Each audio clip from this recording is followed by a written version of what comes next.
Hello again, everyone, and welcome back to Reddit Aliens. I'm John, and as always, thank you so much for being here.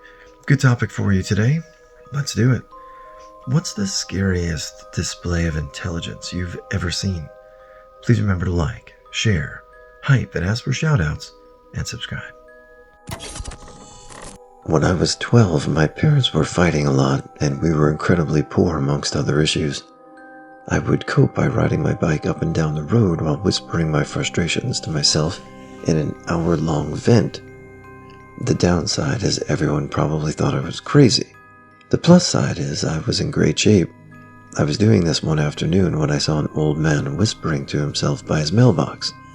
He was careful to make eye contact with me, and he made sure his whispering was noticed. It was all very deliberate. I thought he was making fun of me, so I pulled over to chat with him. Nobody really paid me any attention back then, good or bad, and this old man asked me why I performed my daily ritual. I gave him a vague answer like trouble at home, and he asked me a few mundane questions like, where would you like to move when you're older? Do you have any siblings, etc.? And from a few questions, he sized me up immediately and knew basically everything about me. He even deduced that I was homosexual, which nobody knew. At the end of it all, he gave me very sage advice and recommended I find a creative outlet. I'm an artist to this day. The strange part is, I never saw him again, and nobody at that house recognized him when I described him to them. I had to learn collegiate-level German in the military, which was a 9-month class. We started off with 15 people and graduated with 6. It was really hard, and I barely made it through. The top kid in my class was a basic white kid from Indiana who had already tested out with top scores in Spanish and Portuguese in a matter of weeks. He not only knew these languages perfectly fluently, but he could also switch dialects fluently between like the DR in Spain or Brazil and Portugal. His story was, the schools were scheduled for a specific length of time, with a report date already set that was kind of far out, so the Defense League Institute, our school, kept throwing languages at him. He figured that out and started taking his time in class, but like halfway through German, he turned in a science fiction book that he had written to our teachers completely in the German language. Then they put him in Arabic, then Farsi, which were each 1.5-and-a-half-year-long schools on their own. So in the 9 months I was there to learn how to read, write, and speak German, which already had an expected high failure rate, he did the same for Spanish, Portuguese, German, Arabic, and Farsi, including different dialects and accents, and wrote a couple books. Before he came, he said he knew some Spanish from working construction after high school, and liked the idea of becoming a linguist, but had never tried actually learning before. Besides languages, he seemed extremely normal, but no one knew he was writing books. We already had like 4 hours of homework every night. It was insane. When I was in med school, I was tangentially friends with a guy who never showed up until uni at all, skipped all lectures and called in sick for all lab and tutorial sessions. The night before second-year finals, he was around my house and said he had spent the last week watching every lecture at 2 times speed. Dude placed top 10 out of 300 students in every exam. And mind you, it wasn't just that he remembered everything, but he had a functional, lateral, applicable knowledge of all the stuff we had to know, much better than most people who actually showed up. I always shuddered to think that if he applied himself, he would be a monster of a man, but dude was content to just chill. I'm not saying it was creepy, but my late friend Bruce could just learn anything on a whim. Languages, history, technology, you name it. He had been running science fiction conventions for 21 years, and when I stopped, he said, I'm going to become a CCIE. I heard they make a lot of money. Now the CCIE certification is fucking hard. Normally it takes many years and thousands of dollars in courses, step programs, and test exams, and then usually you have to fly out somewhere to take the exam. He just got some used books and got a CCNA, then a CCNP, then a CCSI, within about 6 months. Out of knowing nothing about Cisco or modern computer networking, I just ended up becoming a Cisco certified instructor in less than a year. Then went to get CCIE. I believe, like most people, he failed the first time, but passed the second. From 0 to CCIE in 18 months, companies paid top dollar for him. Some paid just to have him on their letterhead. His entire life was like that. I worked at a psych hospital about 10 years ago. I floated, so I worked on all the units whenever they were short-staffed. For a couple days one week, I was pulled to the adolescent unit. There was a 12-year-old boy, let's call him Joe. He was brought in from another residential center. At this other residential center, Joe was a ringleader of boys aged 10 to 13, who would R and assault girls who were about at the center. Joe knew the schedule of the staff and their rotation. He knew the diligent staff members and the not-so-diligent ones, so he would plan their attacks. Joe was the only patient that truly frightened me due to his intelligence and clear lack of remorse or getting off on other people's pain. When I observed him, he would do little things, such as make a certain noise that he knew would set off another child there. He was good at making friends with other children and charming them. At one point, they did a search of his room and found a bunch of the staff's schedules in there. I'm waiting to hear a story of him being a serial murderer now that he's in his 20s. Intelligence gone horribly wrong, and he was 12. A friend of mine had been involved with a guy she worked with who turned out to be married with a young child. The friend was particularly vulnerable, as she'd just gotten out of a horrifically abusive marriage and had zero concept of what having appropriate boundaries looked like. Guy started to jerk her around and string her along while subtly eroding the bit of little self-worth she'd scraped up since her divorce. Then he started milking her financially. Obviously, he didn't leave his wife when he did all of this. Enter uni friend. She told our friend exactly what to say and how to react when he says this and does that.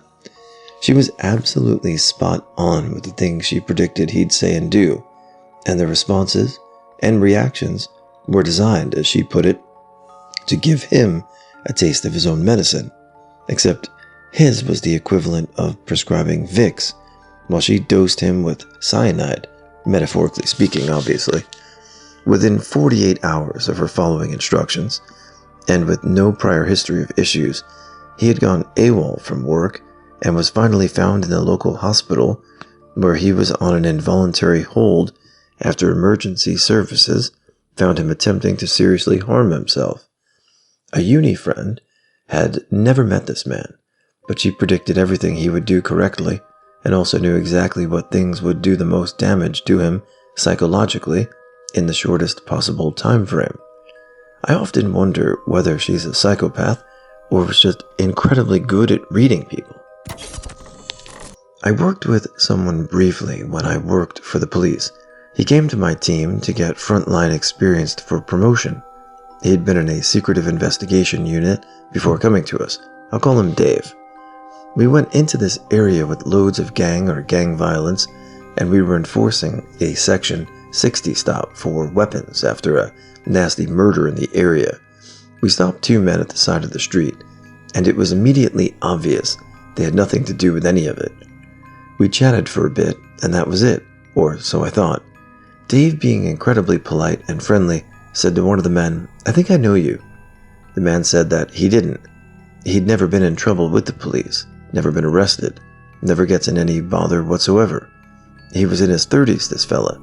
Dave said, "I do know you. Let me have a look at you." The man was good-natured about it, even though I was feeling bloody awkward. "I'd never been in any trouble," said the man. Dave looked at him and said, "I believe you haven't. Your dad did, though." He calls the man by his name, his date of birth, his old address, his mom's name and date of birth, and his dad's details, too. Dave says that 22 years previously, he'd attended at the bloke's house when he was a preteen because his parents were arguing and his dad was drunk.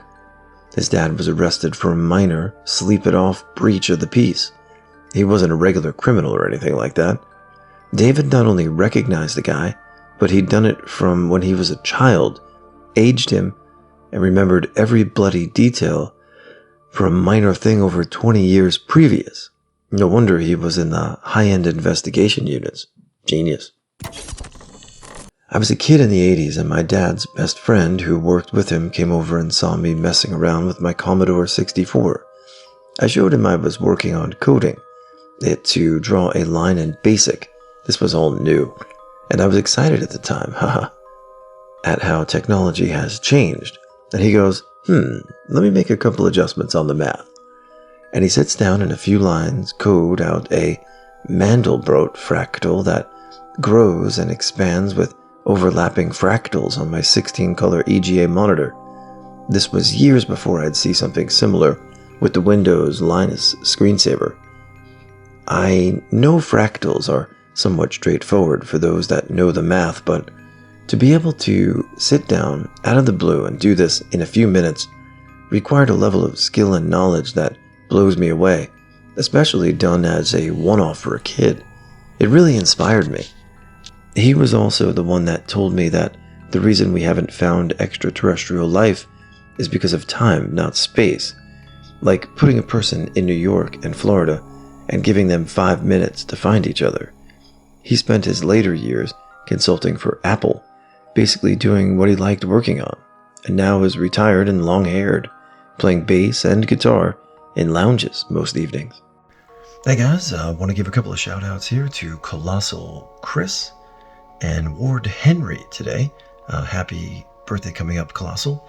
And Ward Henry, I think your sister and I share a birthday, so that's awesome.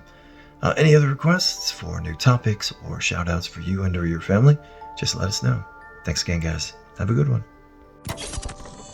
I used to drag race. One of my racing buddies is a mechanical engineer. We were at the track one day, pitted together with our cars, and were discussing gear ratios and whatnot. I was running 36-inch tall rear tires, and the car was going through the trap's finish line at about 6,200 RPM at the 1/8 mile at 148 mph. Peak power for my engine at the time was 7,100 RPMs. The idea is to get the car into the 7,100 RPM range quicker and for longer periods of time, which will make the car faster on the top end. And having more gear in it means the car would leave harder too.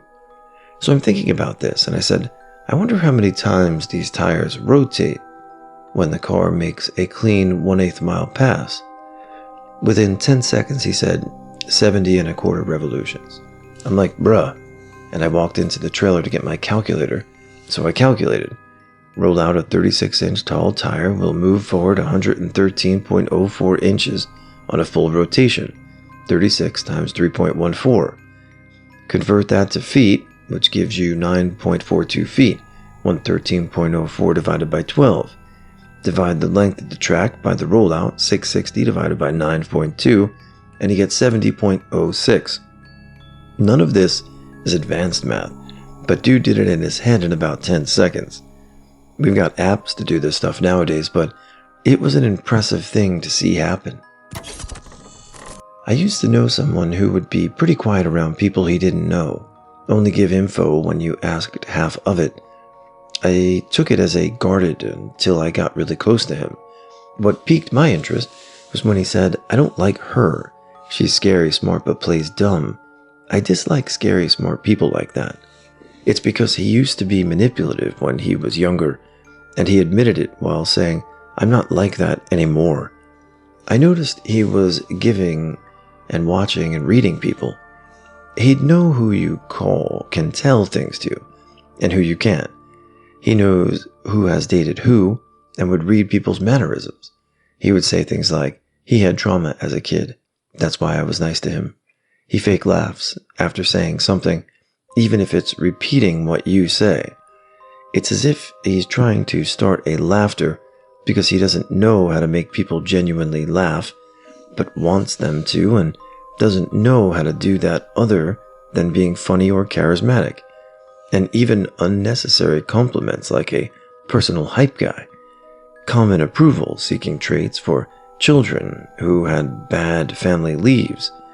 That's why he talked to you about foster care, because he was probably in the system. And yeah, that dude was in the system, called out so quickly. Your stepmom probably wants to run the family instead of your dad, because your dad works and she doesn't. And he doesn't want to constantly rein in the kids and grandkids. She wants some semblance of control because she doesn't work. She's a busybody with nothing to do but watch the news and send emails and texts all day. That's why she's judgmental, because she knows it's false control, but it's all she has.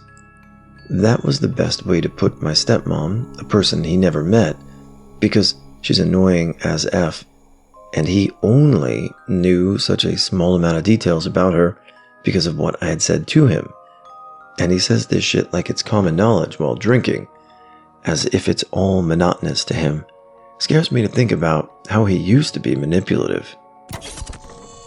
Maybe not creepy in a conventional way, but it blew my mind and convinced me he was a cyborg. I found myself working on an intelligence while I was developed and deployed to Afghanistan. It's a new world to me. I've never trained or worked in the field. I was an infantryman. I was the NCOIC, non-commissioned officer in charge, and worked with the OIC, Mike. Mike had this unnatural ability to recall random, obscure intelligence reports from months back. For example, say we got an immediate release report saying there were going to be some weapons and ammunition smuggled into our area. He could instantly recall several reports from way back that connected to the new report. No lie. His genius was so deep, it happened many times and led to many successful operations. The best part? Every single man and woman in our unit came home alive, and that was due in very large part to his supernatural ability. I just feel lucky to have been involved and insanely proud and honored to be a part of that team with him, even if I always felt like a kid trying to play at the grown-ups table. One of my first proper jobs involved data processing. The way it worked is you'd get a parcel of documents off a shelf, take it back to your desk and work through each document, transcribing certain details onto computer. The pay wasn't great, but you'd get a bonus based on how many documents you'd processed. The catch was that not all parcels were the same. Some we largely computer generated, easy to read, and were often just the same details over and over. If you picked up one of those parcels, it was easy to get your numbers up. But some parcels were really shitty, all messy, stuck together and handwritten. If you ended up with too many of those parcels, you risk your numbers dropping and even getting fired. To stop people from searching through the shelves for just the easy work, there was a simple rule where you had to always get the first parcel from the left of the shelf. This was seriously enforced, with the shelves placed in front of the team so everyone could see that the parcels were handed fairly. It was then the luck of the draw with which parcel you'd pick up. If anyone was caught trying to pick up easy parcels, then the rest of the team would probably string them up because they were effectively stealing money from them. Throughout this job, I really struggled to meet my targets. Some days I'd only just squeezed through because I'd sneakily worked through my lunch break to make up the numbers. Some days I came in expecting to get fired because of poor performance. It was the complete opposite for a colleague called Sarah. Sarah was one of the best data processors the company had ever seen. She easily hit the top of the team leaderboard every day and was earning a fair bit in bonus. She started at the same time as me, so it was just salt in the wound for me as I struggled to keep this job. What was really insane, though, was that Sarah was already rich. At least she came from a really rich family. Like they had their own country estate. It was weird that Sarah was even doing a normal job like this. Not only that, she was one of the best people in the office because Sarah's birthday was close to Christmas. She had a deal with her parents where each year they'd buy her a rental property. So by the time I knew her, she had already had about half a dozen rental properties, all providing her with an income. All the money she'd made from the normal job was used to expand her property portfolio. She still lived with her parents, and they covered all her living expenses. It used to drive me mad because someone from a rich family that didn't need to work, that already owned multiple properties, was doing a normal person job like this. Not only that, Sarah was so much better at that job than me without seemingly trying. I already had a background in data processing and typing, but this was Sarah's first job, and she was earning so much more than anyone on the team. Sarah seemed to be a very sheltered girl. She was very quiet, had no opinion on politics, and never talked about hobbies or personal life. She just didn't come across as a smart person. It was more like she had nothing going on in her head. I wondered if she was genetically better than me, like if the success of her family was down to them just being smarter. I wondered if, because Sarah didn't have any actual worries or responsibilities outside of work, like bills to pay, it gave her the brain space to fully concentrate more on the job. Sarah retired when she was 30, and now just lives off the rental income from her property empire. It wasn't until a couple of years after she left the company that I found out through a mutual friend how Sarah had been cheating. The rules of the job was that you must take the first parcel on the shelf. Everyone on the team watched the shelf like a hawk, because if one person got all the good parcels, it'd mean everyone else has to work harder and get less money. What Sarah was doing was coming into the office 15 minutes before everyone else, and she'd sort the shelves based on her needs. So if she knew she'd be needing a new parcel soon, then she'd move lots of good parcels to the front of the queue. If she already was working through a parcel that was going to be last her the rest of the day, she'd move all the bad parcels to the front of the shelves to ensure the team cleared them. Doing this meant she always got the easy work. She must have come up with the system within a few days of starting the job. She did it for 6 years and was never caught. Everyone else on the team, including myself, was working harder and earning less, so Sarah could earn money she didn't even need. In real life, my sister hands down, and it's an ongoing thing. You remember that scene in The Matrix where Carrie-Anne Moss downloads helicopter flight knowledge into her brain?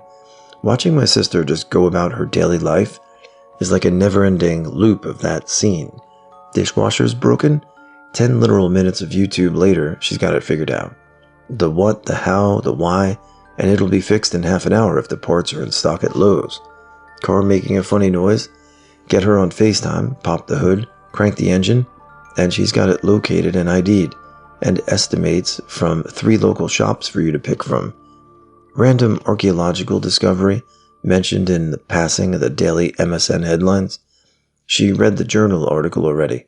And isn't it interesting how that validates so-and-so's findings from the dig in Chile in the 80s? Bitch, since when do you know about fossils? Crazy, complicated, super esoteric recipe from Thailand she'd never tried? I'll bet you $1,000 she'll glance at the recipe twice and whip out a version you could sell in a restaurant. She remembers your coworker's sister's boyfriend's birthday, and that he really likes chocolate sprinkles but not rainbow. She can get a feral dog eating out of her hand and get it to give her a bath, and diagnose what's wrong with its back leg from 10 paces away.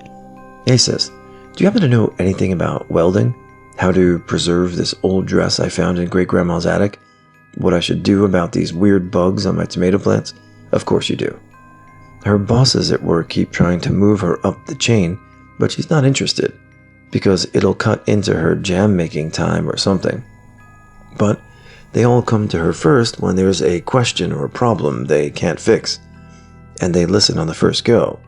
Her husband says he's seen her ask the general manager what flavor of stupid he ate for breakfast this morning, and seen him apologize for the error in judgment. She'll tell you she's not that smart. She just has a good memory, but I don't know, man. It's terribly handy to have her on my side. But if she ever decides to take over the world, we're all screwed.